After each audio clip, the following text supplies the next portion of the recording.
ada berita menarik yaitu Hasan Nasbi akhirnya mengundurkan diri, ya, atau tepatnya akhirnya tahu diri, ya.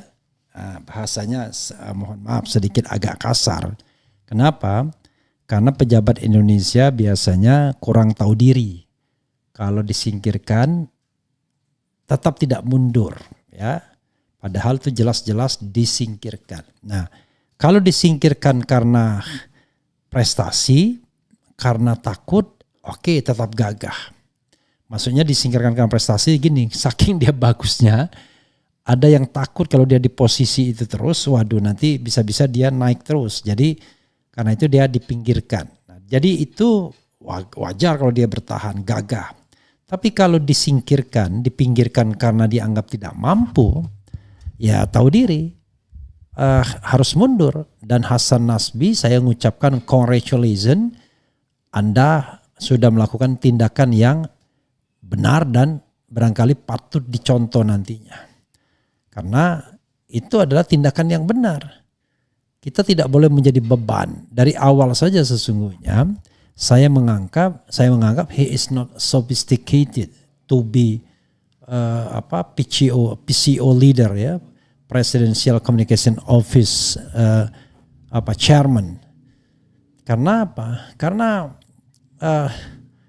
secara personality Hasan Nasbi bukanlah orang yang media friendly, ya, orangnya cenderung kaku dan lain sebagainya. Kedua, mentalitas buzzernya nggak bisa dia tinggalkan. Ketika dia kemudian tidak berempati kepada Tempo yang diteror, dia malah katakannya masak saja. Lalu tiba-tiba dia klarifikasi sebagai dia mengecilkan mereka yang meneror. Itu kesalahan fatal dalam berkomunikasi karena tidak dapat menjaga ego dan tidak bisa shifting dari seorang buzzer, tim kampanye pemenangan, tim di belakang layar yang main ya itulah ya untuk pemenangan Presiden Prabowo, kemudian tampil di MK pura-pura sebagai ahli independen padahal tim sukses itu, dan MK bisa menerima tim sukses sebagai ahli itu aneh bin ajaib, termasuk Kodari juga dimasukkan sebagai ahli dan diterima. Dan akhirnya ya kita paham bahwa saya katakan he is not suitable person to be PCO chairman. Carilah orang lain. Nah, kriteria orang lainnya itu ya sebenarnya orang yang tidak kontroversial. Nah, Hasan Nasbi orangnya pendiam, tidak banyak sebenarnya tampil di ruang publik. Tetapi satu, orangnya tidak bisa berkomunikasi, angkuh ya kan. Saya mendapatkan kesan angkuh itu ketika diundang di sini. Orang ini nggak bisa diajak main-main. Nanti kita akan putar lagi rekaman video percakapan saya dengan Hasan Nasbi di podcast RH Channel ya. Dan kemudian yang jelas dia pernah terlibat pada kasus-kasus, ada hal-hal yang sifatnya kontroversial. Misalnya taruhan Alphard ya, kalau seandainya Anies bisa nyalon. Itu ada dua hal yang sebenarnya tidak boleh dalam komunikasi publik, di mana kita komunikasi publiknya untuk awam, untuk semua masyarakat Indonesia yang belum sejahtera semua. Menyebut taruhan Alphard itu kan kurang ajar. Di tengah orang yang mendapatkan kendaraan roda 4 aja susah. Dan yang kedua, ngapain pula pakai mengatakan taruhan dan lain sebagainya. Karena kan dia adalah opinion maker. Dia adalah scientist. Apapun namanya, mengandalkan metode ilmiah untuk berpikir dan berpendapat. Bukan dengan main judi, gambling begitu. Kalau taruhan itu kan orang yang kemudian berusaha meyakinkan orang tidak dengan argumentasi ilmiah, tetapi dengan pressure. Kalau berani taruhan, itu kan bukan orang yang patut digugu dan ditiru kalau begitu ya. Tapi whatever it is ya, saya katakan selamat bro, Anda akhirnya tahu diri juga ya. Terus terang Anda nggak cocok menjadi yang namanya PCO chairman. Carilah orang lain yang lebih cocok. Saya katakan kalau ini mungkin lebih cocok Philip Spermonte mungkin. Dia tidak terlalu kontroversial, Tetapi masalahnya apakah orangnya cukup easy going atau tidak. Kalau orangnya kaku juga susah. Tetapi so far dia tidak kontroversial, pendidikannya tinggi ya.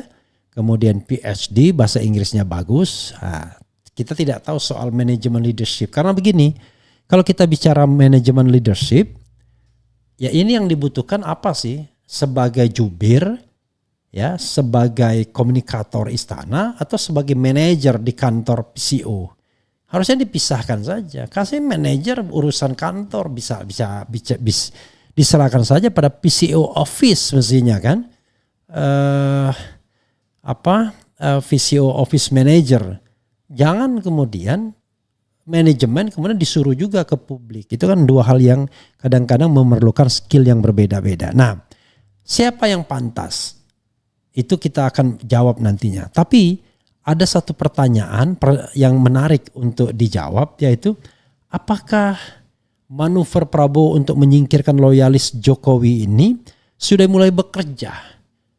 Saya tiba-tiba teringat Syahganda Nainggolan yang mengatakan udah mundur aja kalau memang nggak dipakai sudah kan. Coba orang Indonesia kan susah mundur.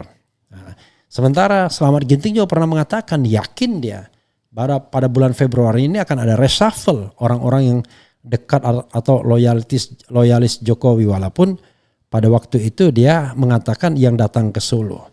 Nah, coba kita telepon Syahganda Nainggolan. Tadi saya sudah janji sama beliau, habis asar saya telepon, saya bilang.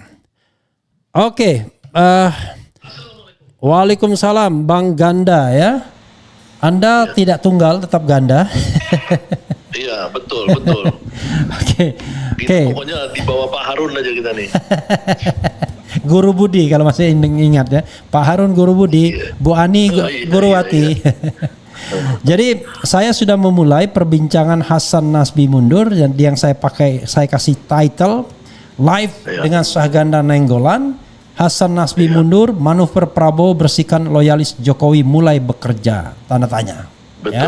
Tanda seru. Nah, saya sebelumnya kasih introduction sedikit. Ada dua orang yang mengatakan bahwa pada bulan ini akan ada orang yang di-reshuffle. Tetapi bahasanya tidak direct reshuffle. Intinya loyalis Jokowi yang seharusnya tahu diri mundur. Atau paling tidak dimundurkan secara indirect. Misalnya yang terjadi dengan Hasan Nasbi ini, peran sebagai PCO chairman tiba-tiba dikurangi dengan cara signifikan, tidak lagi menjalani komunikasi eksternal tetapi internal. Sebagai orang Sumatera ya dari ranah Minang, saya paham dia pasti punya perasaan dilecehkan, makanya mundur ya. Nah, yang Anda akan mengatakan itu harusnya Sri Mulyani mundur dong, Hasan Nasbi ya mundur ya kan. Kedua, Slamet Ginting. Slamet Ginting juga bilang begitu. Saya yakin Prabowo sedang melakukan manuver, tetapi jangan harap dia seperti orang katakanlah orang non Jawa ya, orang Sumatera barangkali. Dia akan melakukannya secara politik Jawa. Walaupun kita sendiri menganggap bahwa dia tegas, mau, macan. Tapi dalam soal seperti ini, dia akan mengambil risiko paling kecil, yaitu pelan-pelan dan kemudian menyuruh orang membuat tidak nyaman dan akhirnya mundur. Komentar Bang Syahganda, silakan eksplorasi seluas-luasnya. Ya, pertama kita mengapresiasi langkah Prabowo ya, membuat dia tidak lagi jadi juru bicara presiden ketika Pak Prabowo seminggu lalu menetapkan Mensesnek sebagai juru bicara presiden. Ya, karena ini kan tanggal 7 April sebenarnya Pak Prabowo ketika ketemu dengan Najwa Shihab dan kawan-kawan Pemret, itu dia mengatakan bahwa memang Hasan Nasbi itu sebuah kesalahan. Ya, dari 7 April kita lihat sekarang ya udah 29 April ya, itu kan dia memang berusaha bertahan kan Hasan Nasbi ini ya. Seharusnya kan tanggal 7 April ketika presiden bicara seperti itu di depan Pemret diekspos ya kan, karena waktu itu kan yang dampingin Pak Prabowo kan si Angga itu kan, Angga yang Wamenkominfo Ya. ya, di Najwa Shihab dan kawan-kawan ya, Uni Lubis apa segala. Nah harusnya di situ dong dia mundur. Jadi ini kelihatan ini orang ambisi dari dulu, memang dia pengen sekali tetap berada di kekuasaan. Nah sehingga saya sampai sekarang tidak percaya dia itu mengundurkan diri. Dia pasti disuruh mundur. Ya kan, cuman kemudian ya biasalah untuk menyelamatkan wajah orang itu dia bilang dia mundur.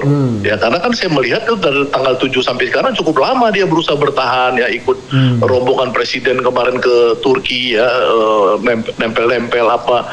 Saya pikir itu ya komentar saya. Jadi memang kita mengapresiasi Pak Prabowo yang pasti meminta dia untuk mundur. Itu yang pertama. Yang kedua, memang ini kan jadi dilema ya, karena PCO ini kan sebuah konsep yang nggak jelas yang dibuat oleh Jokowi sebelum Jokowi lengser. Ya, dia buat PCO ini untuk saya kira bukan koreksi Bang, saya kira bukan Jokowi yang bikin ini, orang-orang di belakangnya. Jokowi nggak mikir dia, nggak mampu mikir dia. Saya sudah bilang Jokowi nggak punya pikiran kan gitu kan, tapi ya konteksnya karena Jokowi ya. Waktu PCO ini kan di zaman dia ya, Jokowi ini memang berusaha untuk di istana itu dikuasai dia ya, macam-macam orang di istana itu yang masih loyal sama Jokowi ya, kelompoknya Pratikno masih ada di situ, kelompoknya mantan gubernur DKI masih ada di situ ya, Hasan Nasbi nyaman di situ ya. Nah makanya saya bilang PCO itu kan suatu jebakan ya, agar Prabowo itu bersandar pada tim komunikasi istana.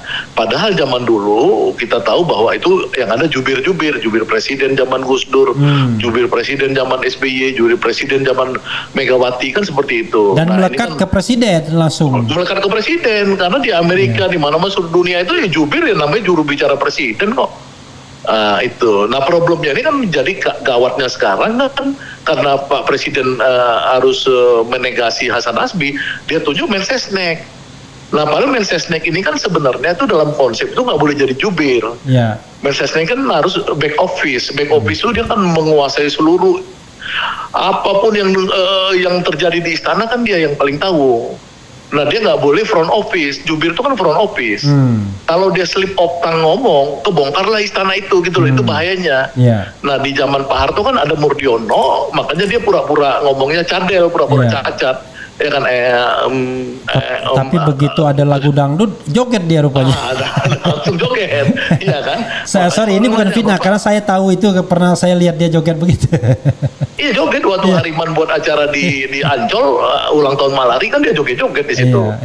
Iya kan? Nah jadi maksud saya ini artinya sebenarnya Mensesnek itu terpaksa dulu karena Pak Harto mungkin kurang ini sama Harmoko, dia minta Pak Murdiono, tapi sejatinya itu front office itu tidak boleh Mensesnek, ya kan, itu bahaya karena di Mensesnek itu digodok banyak hal-hal yang sensitif gitu. Tapi loh. Ini keterlanjurannya kelewatan.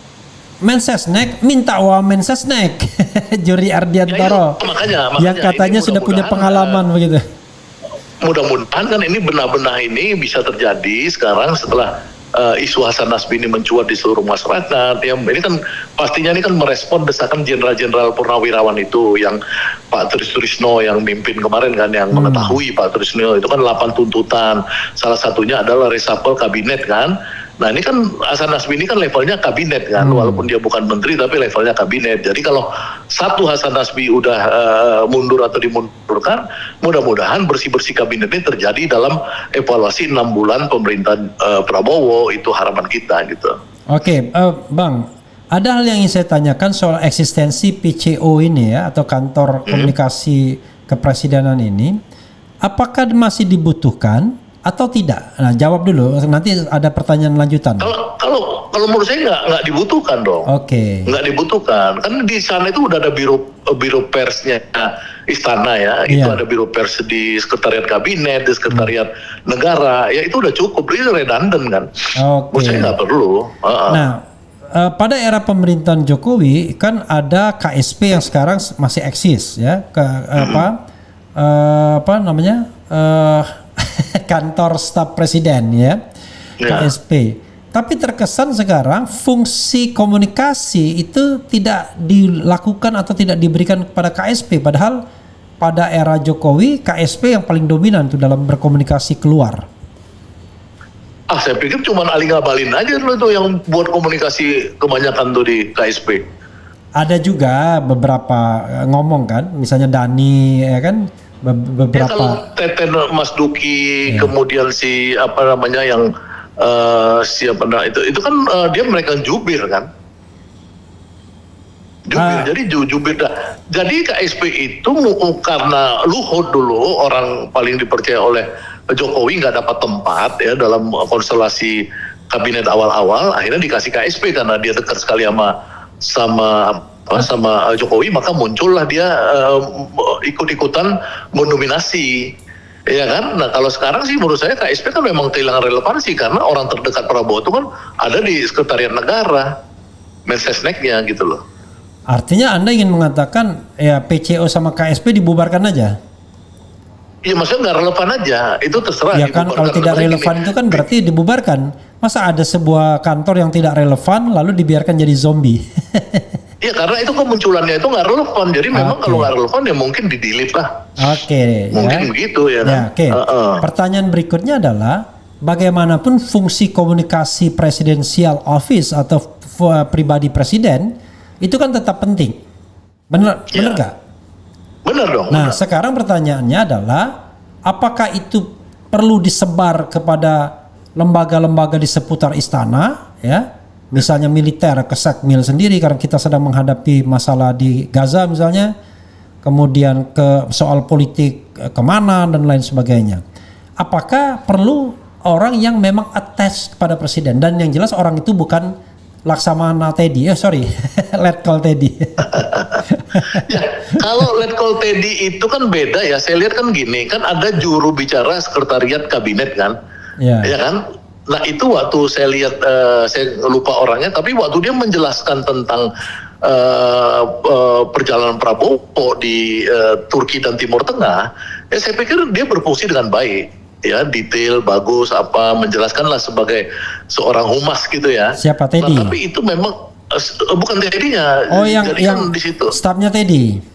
Iya sekretariat pers Seskap gitu loh kalau nggak salah saya gitu. Jadi ada sekretariat emang ada sekretariat kabinet itu sekarang kan sudah nggak ada lagi tuh. Kira-kira sekretariat sekretariat dukungan kabinet adanya. Iya kira-kira gitu itu. Di bawah Setnek. Tapi waktu dia di bawah Seknek ya, waktu dia menjelaskan tuh agak bagus ya kan. Jadi memang kita puas juga ada orang yang bisa menjelaskan detail presiden ngapain.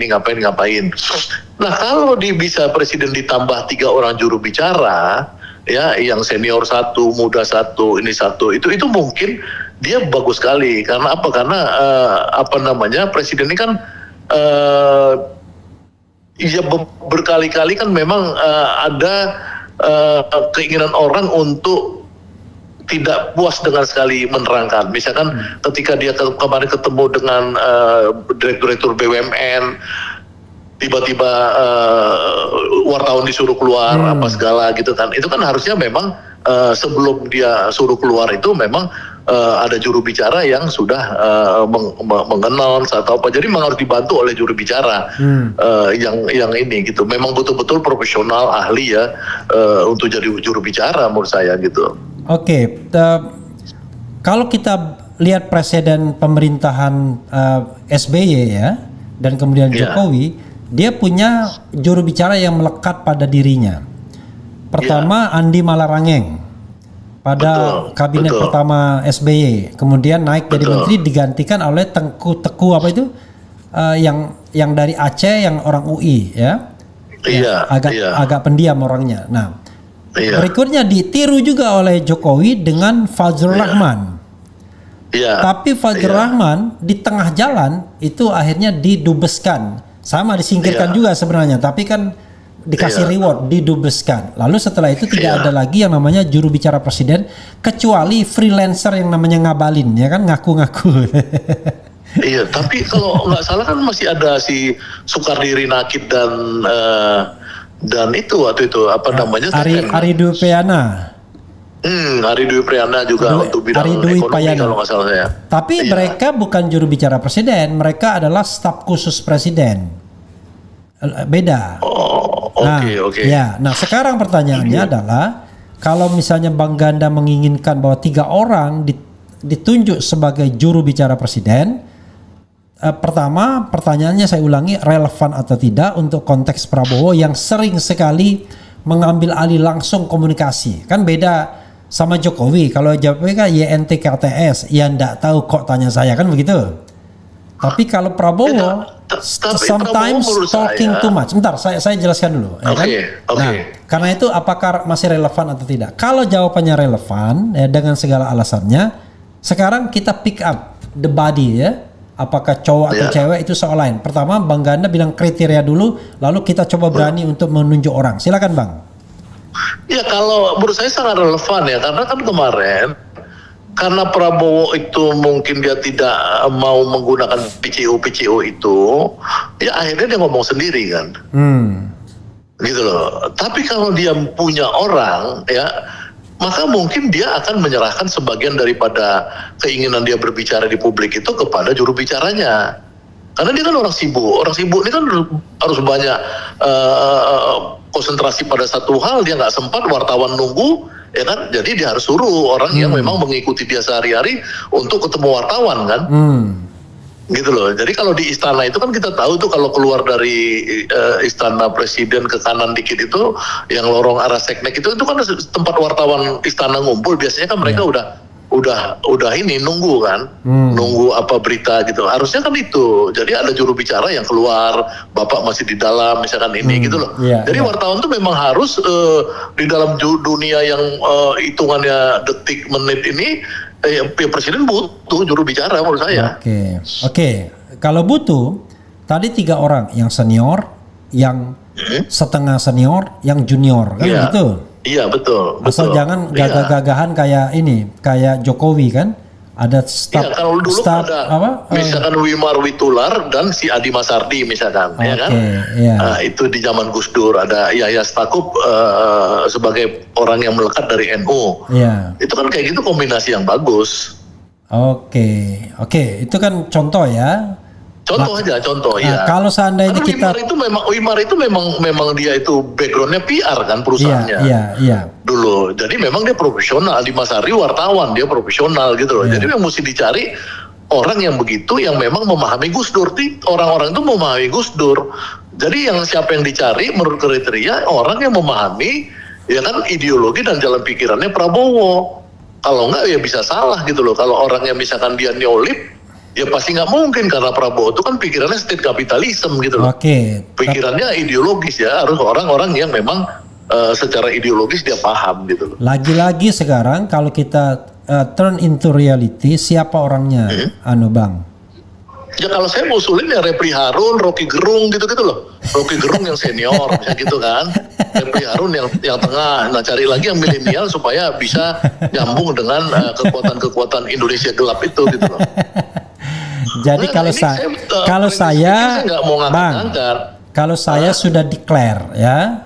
Pertama saya merasa tidak cocok untuk jabatan itu. Yang kedua saya mau oposisi dan tidak mau menerima jabatan apapun sampai 2029. Karena itu sudah declare ya. Jadi orang itu harus dipegang omongannya. Kalau Rocky Gerung, saya kok merasa nggak cocok dia dari jubir, karena yang dia itu orang yang asik dengan pikirannya sendiri, bukan dengan pikiran orang lain.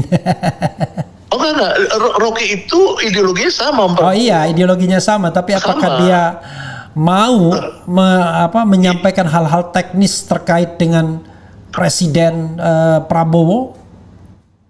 Saya pikir mau lah. Saya pikir mau, ya kan? Karena apa? Karena orang itu kan pada saat berkuasa, misalkan Rocky dengan Presiden Prabowo itu satu garis ideologi, itu kan mereka pasti siap untuk berbagi tugas kan. Saya pikir Rocky ini kan orang yang salah satu yang paling ditonton juga atau diapresiasi oleh rakyat ya, dalam konteks pikiran-pikiran yang bernas ya. Jadi kalau dia misalkan mendengar Prabowo di dalam sidang kabinet apa segala, kemudian dia bisa keluar untuk menjelaskan kepada wartawan apa yang dipikirkan Prabowo, apa yang diinginkan Prabowo, apa yang ini misalkan soal kemarin Prabowo minta agar semua direksi BUMN itu bekerja keras. Tapi kan itu nggak ada orang yang bisa jelaskan bahwa itu sebenarnya ada ideologi yang dikeluarkan oleh si Althusser kan, bahwa inilah yang disebut agar birokrasinya ideologis gitu. Nah ini Rocky kan paham. Itu cuman kata ini ya, saya nggak harus Rocky, maksudnya begitulah tipenya. Ya saya mengusulkan Syah Ganda Nenggolan sebenarnya. Nah, kalau Bang Ganda merasa neolib atau sosialis? Ya saya sih Islamis ya, saya kan beda lagi. Saya kan pengikut Rocky, pengikut Refli Harun, saya Islam saya. Oke. Ketimbang kita tunjuk-menunjuk, coba secara serius. Bukan. Tadi bukan. Ini kan karena Pak Refli Harun minta saya menggambarkan model orang, karakter kan gitu kan. Ini bukan Rocky itu cuma saya simboliknya, bukan harus dia. Maksudnya orang yang memahami ideologi Prabowo, kemudian bisa menyampaikan kepada masyarakat dengan jelas bahasanya itu gitu loh, ya kan? Itu kalau kayak Pak Refli bisa, cuman nggak mau kan gitu, problemnya kan di situ. Nggak bisa karena saya salah satu kriteria yang mengatakan seorang juru bicara itu jangan kontroversial orangnya. Kalau terlalu kontroversial ya kayak Hasan Nasbi itu, orang mengingat dia begitu dia komentar tiba-tiba dia menjadi public enemy. Kalau Hasan Nasbi itu orangnya arogan. Dan tidak beres. Kalau di hari ini di sebuah media ya yang saya lihat hari ini, dia kan dicatat banyak. Pertama dia dicatat pernah tersandung kasus yang terkait dengan korupsi, ya karena dia 1,4 miliar dia pulangkan uang itu dalam kasus korupsi di kota Cimahi, ya kan itu boleh di Google tuh ya. Saya baca media hari ini dia akhirnya mengembalikan uang itu 1,4 miliar, artinya dia menerima uang korupsi, ya kan dia kembaliin kan gitu, ya kan. Yang kedua dia tersandung dengan uang pengembang yang dia kasihkan ke teman Ahok. 30 miliar, ya kan. Yang ketiga dia tersandung dengan waktu Bahlil itu ngomong LPG itu, ya kan dia mengatasnamakan istana bahwa Bahlil benar, ya kan. Yang keempat dia ngomong soal kepala babi, kayak gitu. Itu memang orangnya nggak benar gitu loh. Kalau dia ngomong tentang Alphard. Ngomong tentang Alphard, jadi ada arogansi, ada korupsi, ada ini gitu loh, merasa udah di atas angin gitu loh, ya kan. Oke, Bang Ganda, kalau gitu saya menyebut orang yang kadang-kadang disebut pada waktu itu spekulasi muncul, Najwa Shihab gabung ke istana katanya, gimana? Ya bagus dong itu. Najwa Shihab kan memang handal ya menurut saya dia untuk jadi orang yang komunikator lah. Dia orangnya sangat komunikatif gitu loh.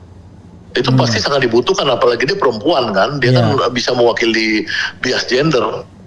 Karena kantor wakil presiden sudah Tina Talisa, ya kan?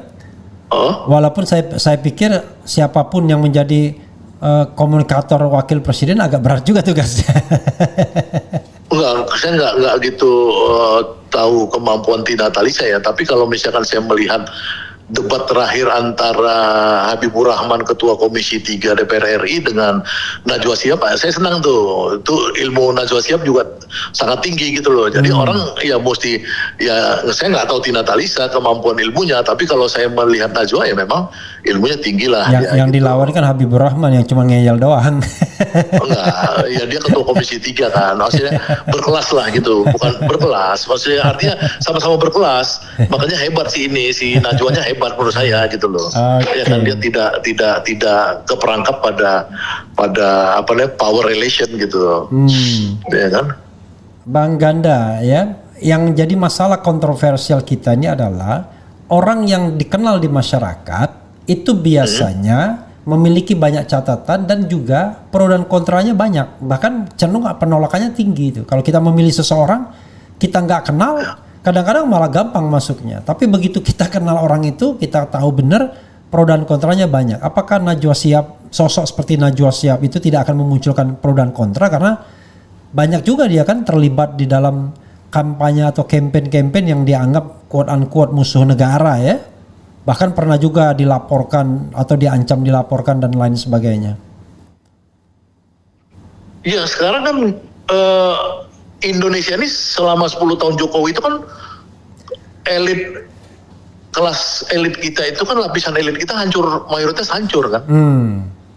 Hancur. Jadi memang itu kehancuran Indonesia ini gara-gara Jokowi itu memang karena dirusak semua sama Jokowi. Kampus, kalangan kampus dirusak, sampai UGM tuh kampusnya si Refli Harun tuh rusak gitu loh, kampus UI Bahlil buat rusak apa kan, artinya itu ngeri gitu loh. Jadi efek Jokowi efek itu memang membuat banyak kita itu kesulitan. Jadi mungkin Bapak Presiden Prabowo bisa juga menyertakan headhunter ya dalam waktu seminggu misalkan melacak semua potensi-potensi kandidat itu. Tapi saya kalau insting saya sih Najwa Shihab saya pikir pasti akan sangat membantu. Oke. Bang Ganda ya, sebelum Anda wrap up dan closing statement ya, menurut Anda apakah dalam jangka waktu dekat ini akan ada lagi pejabat yang tahu diri dalam tanda kutip, tadi paksa mundur dalam tanda kutip, sehingga anasir-anasir Jokowi itu makin berkurang di circle Prabowo? Ya mungkin 1-2 orang pasti ada karena ini kan ledakan sosial yang akan terjadi ya, itu kan harus dikoreksi dengan tindakan kan. Jadi kayak Bapak Presiden kan kemarin udah perintahkan siapa aja direktur BUMN yang masih cawe-cawe ya kan ganti, dia bilang kan. Nah itu kan udah sinyal, bukan hanya BUMN kan, berarti pemerintah secara keseluruhan. Jadi saya pikir ini sinyal bersih-bersih dari Pak Prabowo mungkin saatnya. Oke, jadi silakan. Keyakinan akan ada. Silakan wrap up dan kemudian closing statement. Ya itu pertama kita memang mengapresiasi ya tindakan Bapak Prabowo yang sudah mulai membersihkan model Hasan Nasbi ini ya, anti Jokowi ini kan. Jadi kita apresiasi, mudah-mudahan ini kepercayaan publik Indonesia gelap bisa jadi Indonesia terang ke depan ya kan. Yang kedua ini 6 bulan janji Prabowo, 6 bulan udah diketahui publik bahwa dia akan melakukan evaluasi. Nah orang pengen tahu evaluasinya apa, pasca evaluasi itu tindakannya apa ya kan. Nah dikaitkan dengan permintaan para jenderal-jenderal purnawirawan ini ya tentu kalau minta Gibran mundur itu tentu Pak Prabowo mungkin agak berat ya, karena dibilang oleh Pak Wiranto ketika ketemu Pak Prabowo kemarin itu ada beberapa yang bisa ditindaklanjutin kan dari 8 tuntutan jenderal-jenderal ini. Nah salah satunya menurut saya reshuffle kabinet itu salah satu tuntutan itu harus dipenuhi oleh Bapak Presiden untuk ada kepercayaan publik makin maksimum. Jadi kalau Pak Presiden ini kan ditanya Najwa Shihab berapa menurut Bapak dari skala 1 sampai 10 pencapaian Bapak? 6 dia bilang. Nah jangan 6 dong ke depan, kalau bisa 6 bulan lagi itu udah 8 sampai 8,5 kan, dari 10 gitu loh, 8,5 gitu. Gimana caranya? Itulah harapan kita, mudah-mudahan dalam waktu dekat ini bisa ada reshuffle kabinet gitu loh. Oke Bang Ganda, terima kasih banyak Terima ya. kasih. Salam kepada siapapun Anda sedang berkumpul, pasti orang-orang penting semua di sana. Amin amin. Oke, waalaikumsalam warahmatullahi wabarakatuh. Warahmatullahi wabarakatuh. Ya, saudara sekalian, itu dengan Syah Ganda Nainggolan ya. Kenapa saya mau wawancara Syah Ganda? Karena saya menganggap beliau ini sosok in between. Kenapa?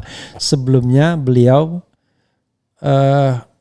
tim Anies juga seperti saya ya, tapi sekarang sepertinya sudah mendekat ke kubu Prabowo melalui Dasko whatever ya, whoever.